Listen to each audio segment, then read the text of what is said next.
Meghan living in fear over her pal Omid Scobie's ultimatum to Charles: prove you're capable.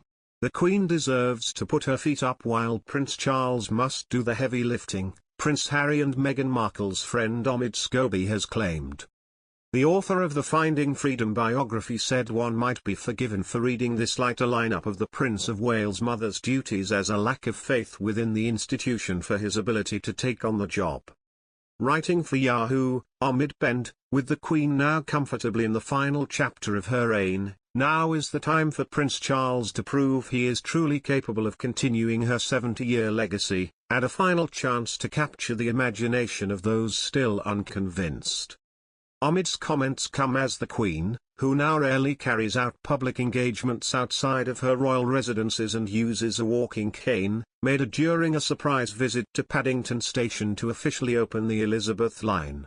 Last week, the monarch asked her son and heir to the throne Prince Charles to preside over the state opening of Parliament and deliver the Queen's speech, which lays out the government's legislative programme. Palace officials have said she is experiencing episodic mobility problems in recent months and has difficulties moving around. Omid said ahead of the event, the Queen felt only one man should take on her responsibility, but it was not the first step towards a regency. However, he penned sources had told him it served as part of a larger, strategic rollout of plans to normalise the image of the Prince of Wales as king ahead of a coronation. Given he's the longest-serving heir apparent in British history, one might be forgiven for reading this lighter lineup of his mother's duties as a lack of faith within the institution for his ability to take on the job. Meanwhile, Omid said the reality of June being the last time we see the Queen in such a public setting was setting in for many members of the British public.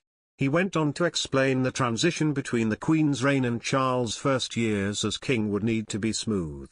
Omid added, whether Charles has exactly what it takes will only be seen once he ascends the throne, but one thing is for sure, the Queen has earned every right to conserve her energy for celebratory moments that the nation can enjoy alongside her.